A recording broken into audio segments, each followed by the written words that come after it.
Good morning mga loads, another day, another video na naman tayo. Ito't nagluluto muna ako ng gatang tulingan mga loads. Bago ako magsira sa aking munting tindahan dahil sisirain ko na ngayon. Dahil nga malapit na, ilang araw na lang lilipat na ako. Mahirap talaga mga loads pag wala tayong sariling bahay. Talaga lipat-lipat talaga tayo. Sana nga pala rin tayo makabili tayo ng sarili nating tirahan para hindi na tayo maabala kagaya nito, nabili na. Ayan mga lods, yung sangkap na binabili ko, talong, pitsay, yan ang ilalagay natin sa gatang tulingan mga lods. At yan, magpapainit na tayo ng mantika dyan mga lods para masimulan na. Mga lods, kahit ngayong gasol namin di pa kami nakakabili dahil hinihintay namin makalipat muna. At saka yung sahod natin wala pa.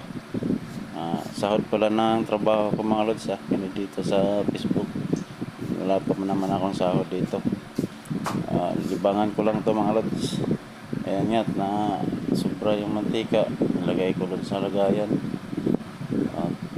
para hindi na siya masayang. Hindi pa nga ako dyan natutulog mga lods.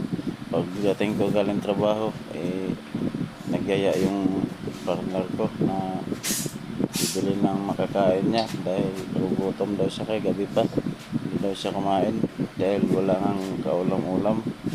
Ngayon, nakaisip ako ng mauulam. Kaya yan, lumang kami ng palengke. Yan nga mga lods, hinihintay kong uminit talaga yung mantika para hindi siya didikit. Para yan, mainit na mga lods.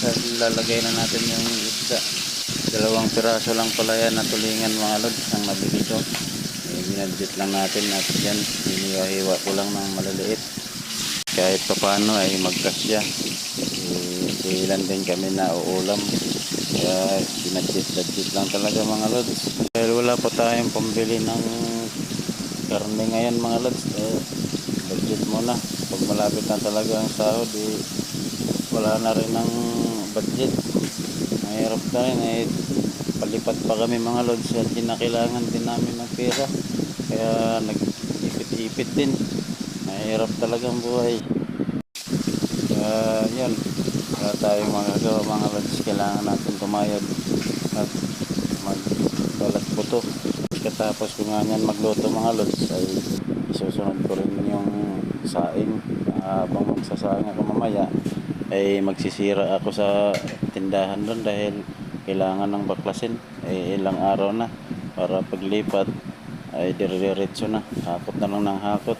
Ang iisip ko pa ngayon yung pangbayad pa ng maghahakot dahil mahal ngayon yung singil mga lods. Yung mga panggas ngayon, kaya tumaas din yung gas, kaya tayo magagawa. Kaya mga lods, tapos ko na nga naprito lahat yung maisda ngayon mga lods. Ugasan ko na rin ulit yung kawali. Ayan, at gigisa na ako ng mga sangkap dyan mga lods. Painit ko lang ulit yung ating kawali. Ayan mga lods, at iuna ko na yung bawang. Ayan mga lods, kailangan makalukay muna yan, mamigos-migos para lumabas yung amoy nya, yung bango nya, para pag mamaya masarap na. Masarap kasi pag nakalabas yung amoy. Ayan, sinunod ko na nga dyan lahat yung luya saka sibuyas. Ayan mga lods, pinagisa ko na kasi oras na rin. Pagkatapos yan mga lods ay ilalagay ko nga yung gata. Yan nga mga lods, at habang hinihintay na lumabas yung aroma ng luya saka yung ating bawang ay inugasan ko na yung gata. Ayan, ilalagay ko na mga lods. Yan yung paraan ko para bago maggata. At hindi ko na pala hiningi dyan mga lods yung pangalawang piga. Unang piga lang yan mga lods dahil pwede naman kahit unang piga lang dahil luto naman yung isda. Ayan nga mga lods, at nakalimutan ko palang hiwain yung mga talong. At sakto lang din naman at pakukuluin ko pa rin yung pakaluan ko pa naman tong gata. Ayan, at hiniwa-hiwa ko muna dyan yung talong mga lods. At yan yung isusunod ko kasi habang pinapakuluan pa natin tong gata. Ayan mga lods, pahaba lang yung hiwa ko dyan. Buo siya pero pahaba. Ayan, hindi ko na hinati kasi ganoon din naman, mas masarap nga yan eh. Ayan mga lods, at alam niyo ba mga lods na pati gulay ngayon ay ang mahal-mahal na, lalo na yung kamatis. Ako, kung wala ka talagang budget pa pumunta ng palengke ay mapapahiya ka na lang. Kaya pudo budget talaga mga lods. Kaya 200 nga lang eh, kailangan mo talagang tipid-tipirin para lang makabili ka ng ulam. Ayan nga mga lods, at nilagay ko na nga yung talong. Nilagyan ko na rin ng pampasarap. Yung ating piborito. Tsaka yung asin mga lods, nilagyan ko na rin ng asin. Susunod ko rin dyan ay lulunod yung rito. Ayan, lagyan muna natin ng suka mga lods. Para medyo may asim-asim. Minsan nga hindi na ako naglalagay ng suka, pero mas masarap din kasi may konting suka. Yan, nilagyan ko na rin ng siling haba para ayos na. Yung isda na lang ang ilalagay ko. Yan, sili na pula para may anghang-anghang siya, para masarap.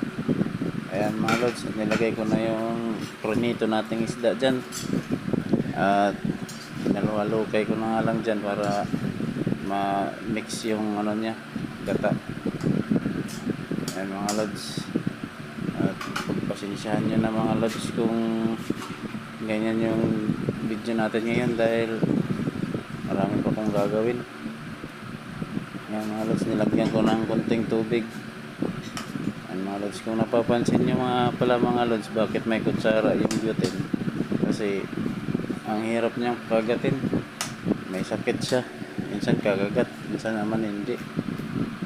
Ayan, nilagyan ko na lang ng kalso. Kinalso ko lang pala yan mga idol yung kutsara dyan para lang makapagluto ako, kasi ayaw siyang kumagat eh. Bihira lang nang kumakagat yan. May diferensya na rin yung butane na yan. Nagtsagaan lang namin dahil wala kaming gasol, wala pa naman kasing sahod, kaya wala pa kami pambili. Yan na mga lods, at sinit ko kung pwede na ilagay yung ating pitsay. Ayan yung pitsay. Hintay ko lang mga lods na medyo kumulo-kulo para mailunod ko na yung pitsay. Kasi ayan na mga lods, lalagay na natin yung pitsay.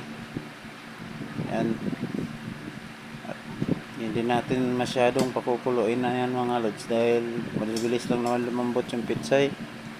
Mas masarap nga sa pitsay yung half cook lang.